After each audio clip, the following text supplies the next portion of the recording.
Hello, welcome to the channel. Today we're going to be fitting a QAD HDX to a compound bow, setting it up and showing you how to do the timing and make sure you're getting clearance on the paddle dropping away on your vanes. This also works with any type of QAD, with the Hunter, the MX, the MX2, setting them up on your Matthews or whatever. It works with all of those.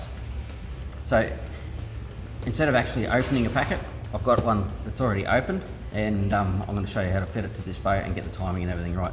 When you put it together, all the parts are in the box, but make sure you always put inside there's a spacer. The spacer comes in the box. Make sure you always put that spacer on, or you won't get enough travel on your to get center shot on a lot of the bows, and most of them actually. Okay, so let's get into it. Okay, so we'll be installing this. I've already assembled it. In these two screws here, you've got adjustment. You can take that off and you can move the paddle left and right as well. On the MX, it's actually micro adjust. It's got a little wheel there that you can move to go left and right, but on these ones you've got the screws, so you can pull the screws out and move the paddle either to the left or the right if you have to. For the moment, we'll just leave it there where it is, and we'll get him bolted on here.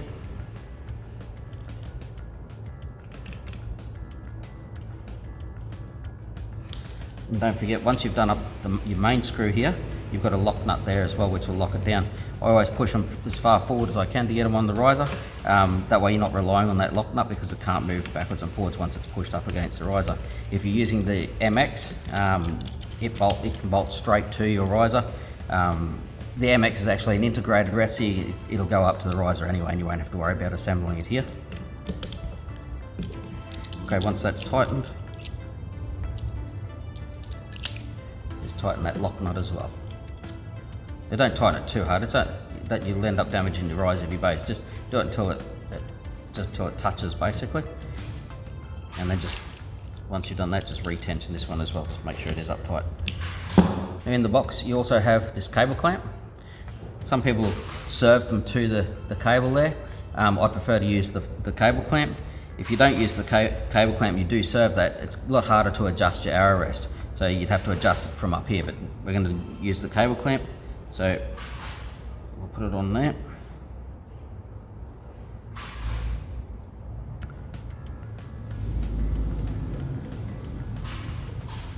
Now you don't want to tighten this up, you need to make it so that it'll just move.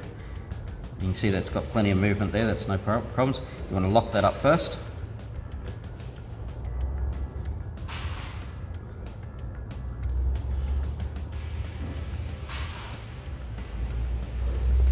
Okay, you can see that's too tight, it won't move.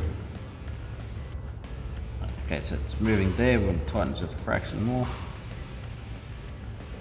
The idea there is, when we do the timing for this, it's got to be able to pull through by itself to set the rest. So you want it so it's very firm, but it will still move. There you go, that's good enough. So whether you've got the MX, the HDX or the Hunter, next step is going to be, before you do your cable timing, you need to make sure the arrow rest is coming off square from the string. So put a square in there, click him on, and as you can see, this one is already square, but if it wasn't, you would use your adjustment here to move the arrow rest up and down. And that's one of the reasons it's critical that you do this before you set your timing, because if you set your timing of your arrow rest first and then you set your square, you might have to move this up and down, and then that's going to change the tension on this timing cable. So set that first.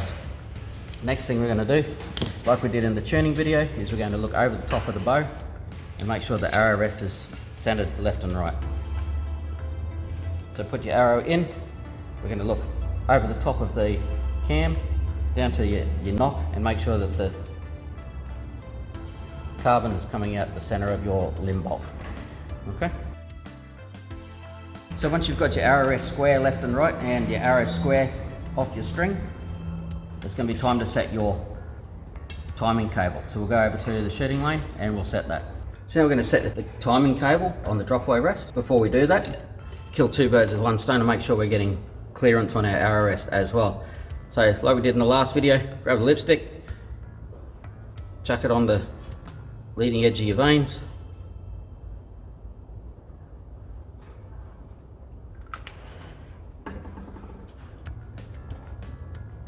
get your bow out, make sure that there's already no marks on your paddle there. Now remember, we made this so it was nice and firm, but it can still move through the clamp. When we draw it back, it'll be able to move through itself as it needs to, and draw it all the way back slowly so it can pull through the clamp. Once it's at full draw, make sure it is at full draw, then you can just shoot it through and check that there's no contact. Now that will have pulled through to where it needs to, so don't move that now, just leave it where it is, and we're going to tighten that up so it can't move again. And of course, you've got to need to make sure that there was no contact first. If there was contact on that, then you pull this back through and you do the process again to make sure it's clearing.